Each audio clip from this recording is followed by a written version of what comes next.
The Newsround on Off the Ball. With Gillette, for an effortless finish to your day. New Gillette Labs Razor with exfoliating bar. This is News Talk. Now then, you're welcome along. Monday evening's Off the Ball. Joe Molloy with you this evening. Mark Lawrenson will join us on the football show. There is now certainly a sense with their better goal difference and 3-point advantage. Man City have one hand on the title. Manchester United, meanwhile, find new ways to be truly terrible. Mark Lawrenson on the way after 9. Heineken Champions Cup quarter-final weekend is always generally the best club weekends rugby of the year, and it delivered once again. Jerry Thorne, Liam Toland on Monday Night Rugby after 8 o'clock. We have weekends GAA to reflect on as well. James O'Connor with us this hour to talk Limerick Tipperary. 53106 the text number. We're at Off the Ball on Twitter. Richie McCormack as ever. Hello. Evening, Joe. And Nathan Murphy, come on in. Hello, been a while. How you doing? Evening, Joe. Oh, you had a nice weekend. In fairness, you know how to treat yourself. Well, Tala on Friday night was glorious for Shamrock Rovers. Destruction of Finn Harps. And it just got, well, better and better from there. I tell you, Nathan Murphy's his Instagram was a tale all in itself. This is how he rolls. Private flight, 5 p.m. into Liverpool to catch the game.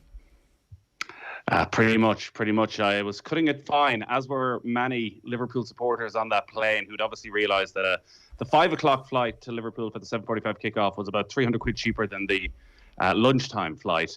So there was a lot of people sweating, as you can imagine, at the airport that the flight would not take off in time. But it all ran rather smoothly in the end and was sat in Anfield at about 7 on Saturday evening in plenty of time. So yeah, it was very nice. I don't know if it was a great game. It was a very good game for long periods where Liverpool ran out of a bit of steam by the end. And yeah, as you say, with Manchester City 3 points clear, better goal difference, it's very hard to see City not winning the league. But if they were ever going to lose a game between now and the end of the season, it was always going to be a shock. Yeah, true. I suppose now the tricky part is, given the goal difference, they need to drop 3 points and then probably drop another 2. So there's 4 in the goal difference, but if you think about it, City have to lose a game, which brings them back 1 at least. Okay. Liverpool have to win that game, which closes it back to 2. But yeah, it'll be a bit of a shootout if Liverpool are to somehow. And there was a sense, I think, at full time, and maybe that was Jurgen Klopp's frustration when he was having a go at Antonio Conte and Tottenham's style of play. That sense of that was probably it. Liverpool had given all they could in the chase, and they couldn't give much more. They'd won a dozen home games in a row.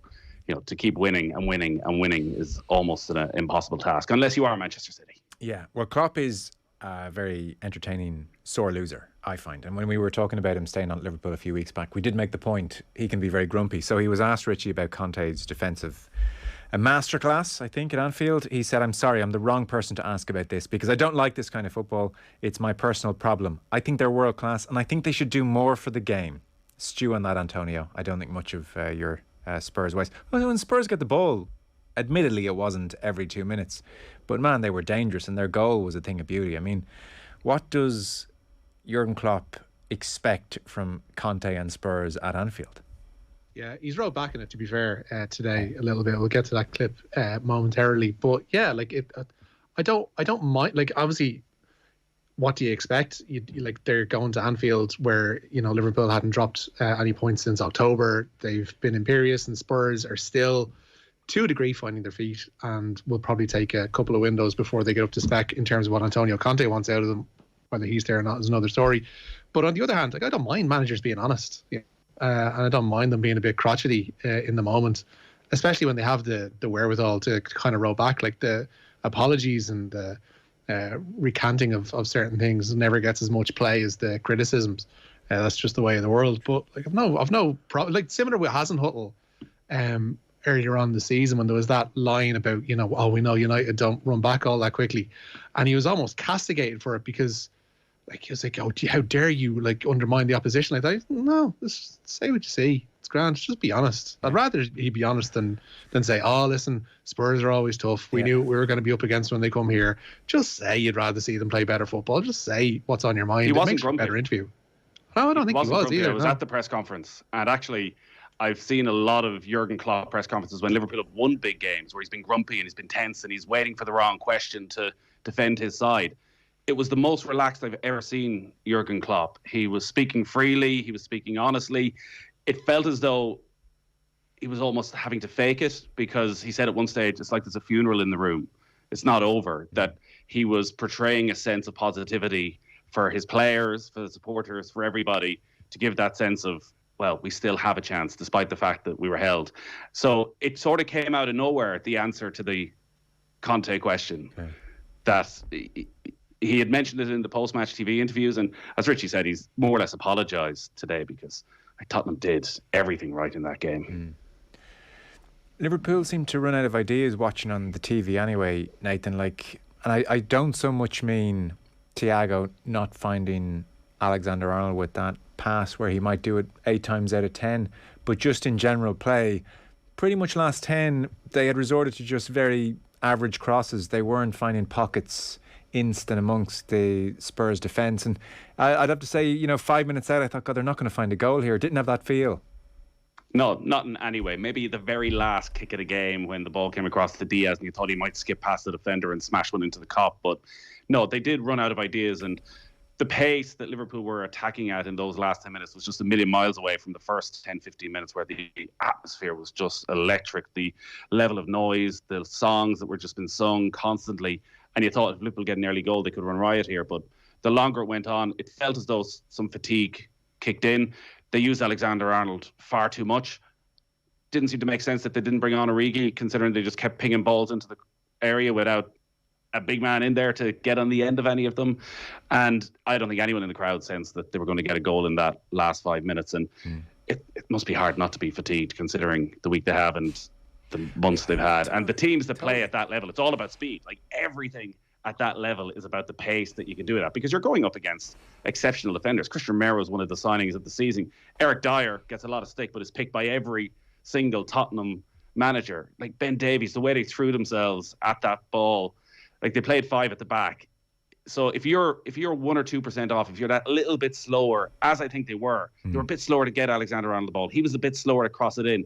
And then it's easy for world-class defenders like Tottenham have to clear their lines. And I actually think that Thiago cross probably summed them up, because that cross was on for about 2 seconds before he actually went with it. And that's why Alexander-Arnold had just checked back, because he thought the cross wasn't going to come.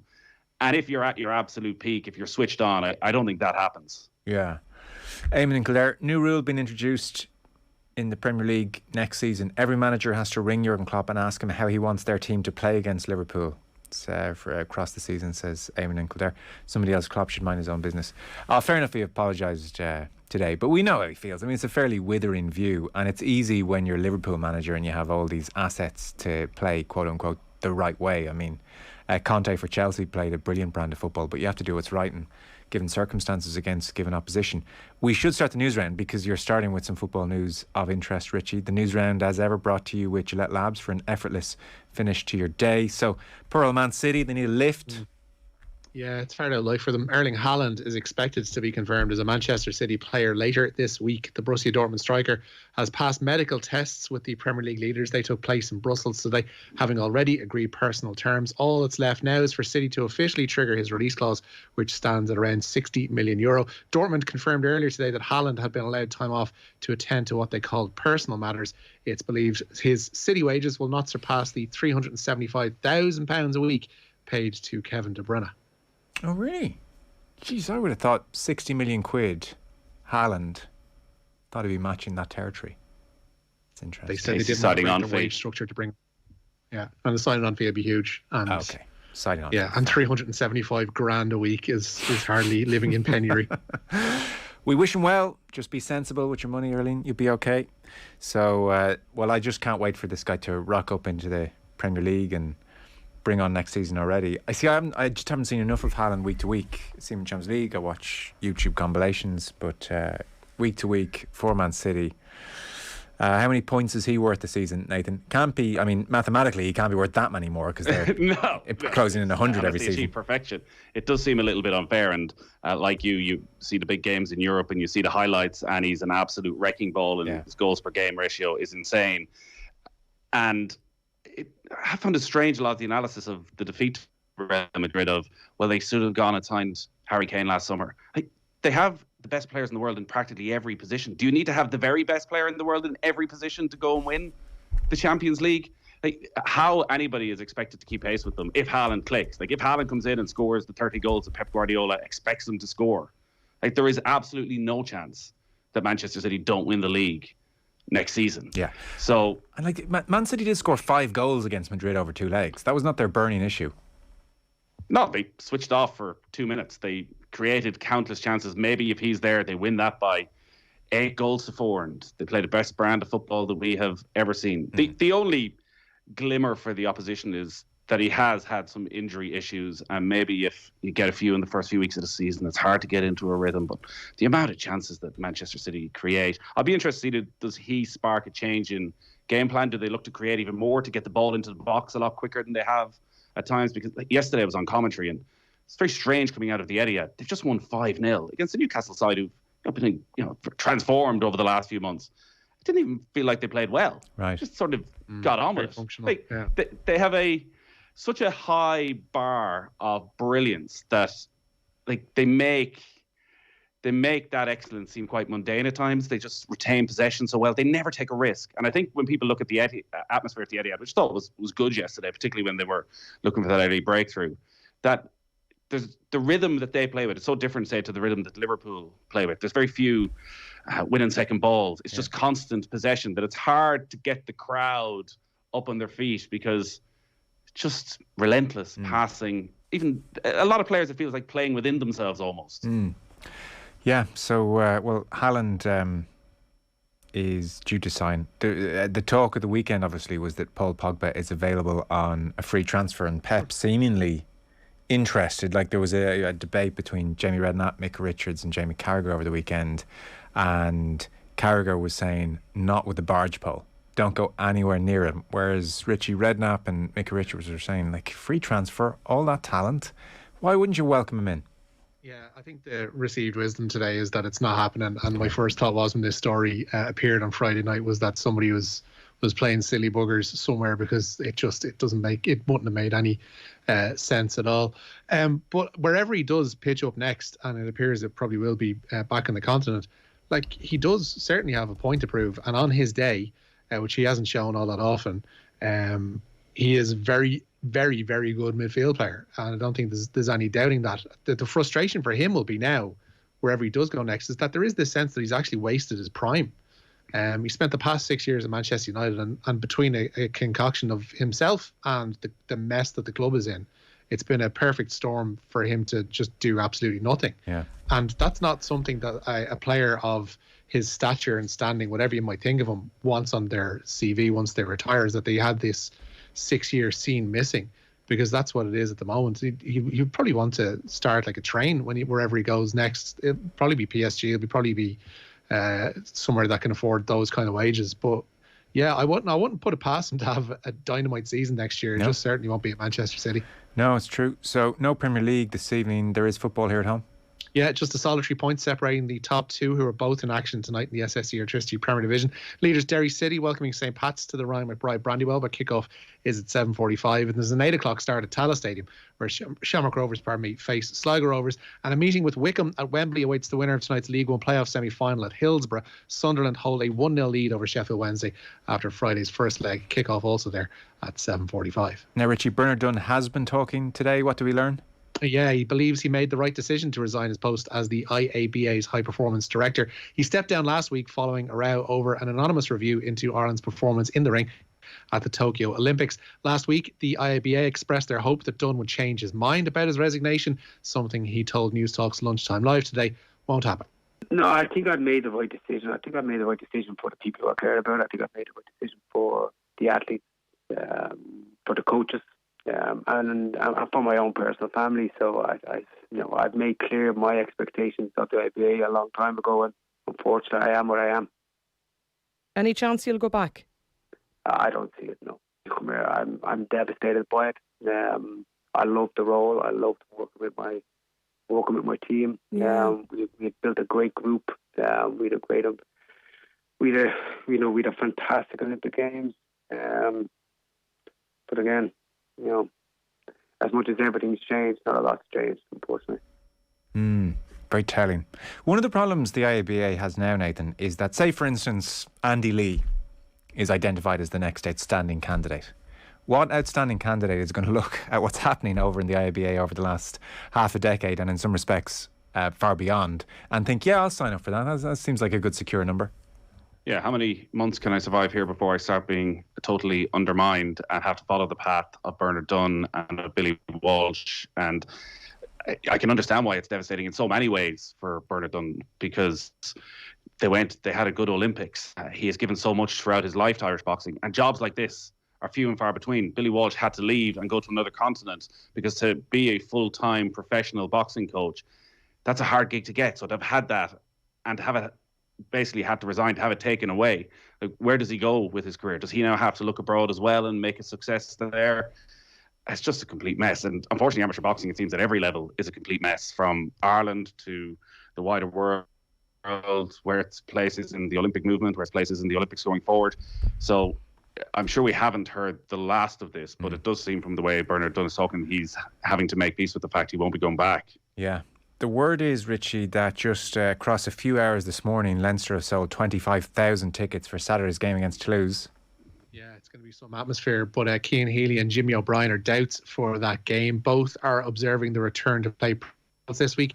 Sustained head injuries in the win over Leicester at Welford Road on Saturday evening. But Jordan Larmour could well be in the reckoning for that game at the Aviva, as he steps up his training load this week, having been out since early March with a hip flexor injury. It was an incredible weekend of rugby. Nathan, obviously you were on the flight over to Anfield, so I don't know how much you saw of it, but certainly penalties in rugby, never dull, that's for sure. We had Martin Williams and that snatched kick all those years ago, back in 2009, I think. Different format of penalties, because I don't think anybody felt that was fair on forwards to be put through that. So it was Murray, and to his right Healy, and to his left Joey Carberry, and it was Dupont through the middle, and to his right Thomas Ramos, and then Intimac. A fun moment where Intimac kicks his penalty and puts his hands in the air because he thinks, well, I've won. He was under the impression that you only go to the 40-metre mark if you need to, if it's required. So he thought he'd won and had to promptly apologise to Joey Carberry for celebrating. The Toulouse penalty's brilliant. Munster penalties less so. It's like, that is tough for Healy to miss his 2 kicks, to miss the 2 drop goals. He's generally an outstanding kicker. You know, that's the reason he took the drop goals over Carberry, I'm presuming. But pressure is just a funny thing in sport, and never won't be. No, and in such an unusual scenario, at least in football, there's always a preparation in cup games that penalties may come your way. But I think everybody seemed confused as to what exactly was happening, because the only memory is of 2009, and everyone thought it might be the same again. And you'd have to assume Munster had prepped and had picked their spots on the pitch, that they wanted the 3 players, and they felt that statistically that was the best possible option. And maybe it was just pressure. Maybe if Healy was kicking from the other side, he would have missed as well. Maybe if Murray was kicking from a different side, he would have missed. But it's hard not to go into deep analytical detail as to why they missed at that crucial moment. But it was missed kicks throughout the game that ended up costing Munster. It was seismic to get to that stage, considering all the criticism that everybody has levelled at Munster over the past 6 months and style of play. But to be able to turn up against one of the best teams in Europe and almost get there. But yeah, I'd imagine for a couple of those Munster players, it's going to be a long few months. Yeah. I mean, if they played like that across the season, there wouldn't be any criticisms of their style of play. In some ways, it was an inverse of previous years, whereby the style of play has been a little bit dull and lacking in ambition for too many games. And in fairness to them, against Toulouse, they went for it. And brilliant at the breakdown as well. Scrum cost them for sure. Kicks cost them for sure. Toulouse aren't half bad either. And so these are the small margins. We'll chat about the penalties and the choice of side for Carberry and Healy with Liam Toland after 8. I know he feels maybe the more experienced kicker in Carberry should have been on the more difficult side, and maybe that applies to the drop goals as well. So these are the small margins.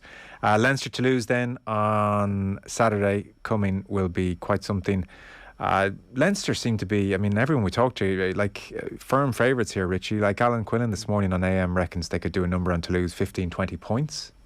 I wouldn't put it past them, because that performance against Leicester on Saturday was impressive without ever really getting out of third gear, because you have to consider where Leicester are at the moment. They're an exceptional side, doing really well in the English Premiership, and Leinster treated them as if it was a home game against Treviso. You know, it was not easy, but it was routine. I think is probably what you'd say about the manner of the victory. And there's been that sense for Leinster all along the way in this competition. Now, the worry is that they might come into this somewhat undercooked, but I don't think the standards that Stuart Lancaster in particular puts in place there in the training ground will actually allow that to happen. They will, I'd imagine, through dint of Healy and O'Brien possibly missing out, they might be able to freshen things up, and that might be no bad thing for them as well. But that said, like, Toulouse have gotten back-to-back results on this soil in the last couple of rounds, and kind of in a similar way to Real Madrid, you kind of are spurred on by history in a competition that you have, such a good record in. Sometimes it can be a burden for certain sides, and sometimes it can be a motivating factor for others. And I think there's certainly that aspect with Toulouse that they do, when it matters, turn up. And by God, they've the players to be able to turn up when it matters. It's just that Leinster do seem a step above pretty much everybody else. And even looking at the other side of the draw, whomever they faced at that Racing and La Rochelle tie. I was going to say Stade Rochelet because I'm a big francophone.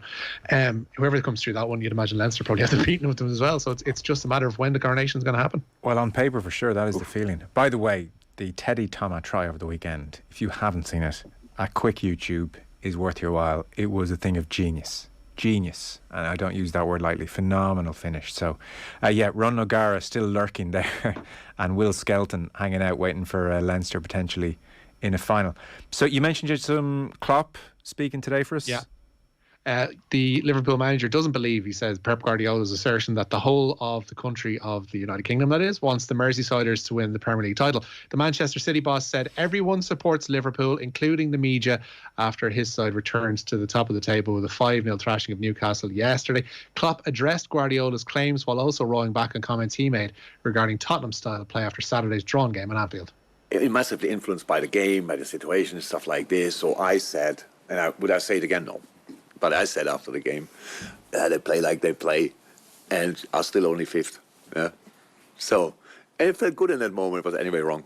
So, but it was just my feeling in that moment. So, and I couldn't respect Antonio more and what he's doing, and my God, how he organized teams and all these kind of things. Yes, but after a game like this, so now I don't know exactly in which situation Pep was when he then, after getting knocked out of the Champions League, that's obviously already difficult enough to take.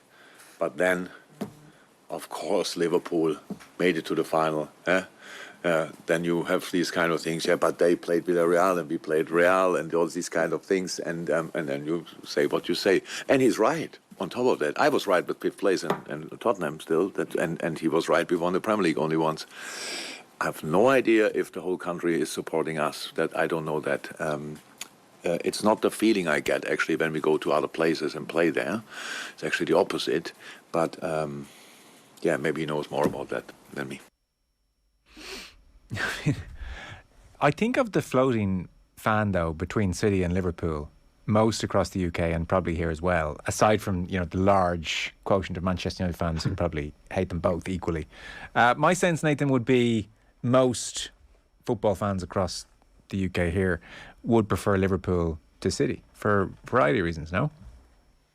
I think the main one being that they want a title race and they want drama and they want somebody to be able to compete with Manchester City, because if it wasn't for Liverpool over the last few years, Manchester City would be doing what Bayern Munich have done in Germany and just utter dominance. So, and I also don't think that there's any great sense against Manchester City. I don't think they're a club that sparks any great emotion from supporters of other clubs, any deep hatred for their dominance, the way, as you say, there would have been towards Manchester United from Liverpool supporters when they dominated for 20 years, or the other way around, as quite quickly comes around when Liverpool start having a bit of success. But I think people want to see exciting football, and I think probably wanted to see a Liverpool-Manchester City final because of the quality of the games that are there. But listen, these managers are the centre of the sporting universe for 90 minutes. We see what they put into it on the sideline.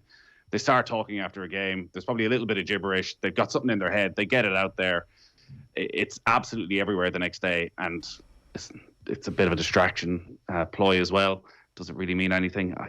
Does it affect Manchester City that maybe they're not feeling the love? Maybe they're not feeling the love. They've been one of the greatest Premier League teams. They're on the verge of 6 titles in the past decade. Maybe they do deserve a lot more love, but I think they have a huge amount of respect. Like, everybody looks at City and says they're bloody brilliant.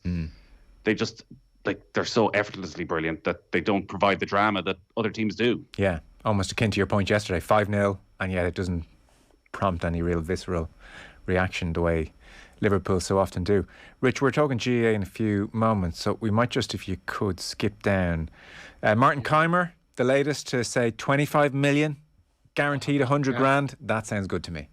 Yeah, the latest big name player to request their release to play in the Saudi-backed LIV Golf Tour. The German is a former world number one, of course, and a winner of both the PGA Championship and the US Open. Keimer was a vice-captain to Padraig Harrington at last year's Ryder Cup, and his move to the Saudi money will close the door, it seems, on future captaincy of the European team. By the way, allied to that, Phil Mickelson is still listed in the field, I see, for the PGA Championship, as is one Tiger Woods. It sure is.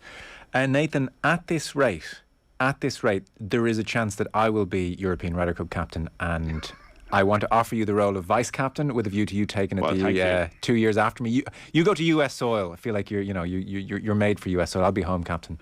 I feel you'd be Nick Faldo and I'd be Paul McGinley, and I would quit about 6 months beforehand, but then go on to be a successful captain myself. Is that right? Okay, interesting. So Keimer is one of several potential / probable future European team captains who is now jumped onto the Saudi League. And for the DP World Tour, the European Tour as it was, the Saudi League is a much bigger threat to the DP World Tour than it is to the PGA Tour. And Keith Pelly, the CEO, wrote a letter to all European Tour players just a couple of weeks ago saying, listen, this is an existential threat to us. This Saudi business is serious. He wasn't even making the ethical argument. It was more about just what a threat it is to the European Tour. And one of the few cards the European Tour authorities have to play is to take away European captaincy from, I don't know who, Lee Westwood, Poulter, now Keimer, a couple of others all interested. Sergio Garcia. You might have seen his comments over the weekend where he had a rules violation and started ranting and raving at the referee. I can't wait to get out of this tour. Can't wait for a few weeks time when I never have to play in this tour again. Why'd you make it that? So, that is just, like, but that's in keeping with Sergio's entire petulant career. It's strange for all he has done in a negative manner, and there's been so many that people still have a warmth towards Garcia that I can never quite figure out. It's obviously his success with Europe at the Ryder Cup. Yeah. But nobody has been given more leeway going all the way back to the comments about Tiger Woods. And listen, the greed is there. These players are all in their 40s. They see a chance to make a quick buck, knowing that they're not going to compete massively over the next couple of years. And it's happening. Like, that is the biggest shock here. We started week on week on Golf Weekly. Have tracked this for probably 6 months, looking at it saying it's never going to happen. It's never going to happen. And now we're a month away, and some of the more experienced players in the world are going to play. But also, as listened to a podcast last week with Matthew Southgate, as a real journeyman pro, saying actually all these players and all Saudi need to do is offer money to the young players. So put on a qualifying school and offer massive money for it. And so the best young players, best amateurs under 25 will start playing there. And quite quickly, you've got yourself a tour that can compete with the very best. So it's happening. It's not ideal, and it will have massively damaging effects, it seems, for the European Tour. Phil Mickelson is going to get a full hour on Golf Weekly this week, following the latest excerpt from Alan Shipnuck's autobiography. I presume you've seen this. Dear God. According to Shipnuck's book, Mickelson, always talked about as a gambler, lost $40 million in just a 4-year period. Which is basically breaking even, it turned out, when they went into his earnings. He earned about 80 million, but Phil was still living in California, so he had to pay tax. He's now left California. His love of San Diego. He's up in sticks and going to Florida, where he'll have a much more favorable tax rate. But 40 million loss. Yeah. Not just gambled, a 40 million loss in the space of 4 years, which I think suggests the midlife crisis that Phil is going through, that he seems intent on taking all of golf down with him. You can see the reasons behind it. No, that's a problem. Like, I just couldn't believe that. So there's a lot going on behind the scenes, I think, with Mickelson. Fellas, we are out of time. Richie McCormack, thank you. Chat to you tomorrow. Peace out. Nathan Murphy, thank you.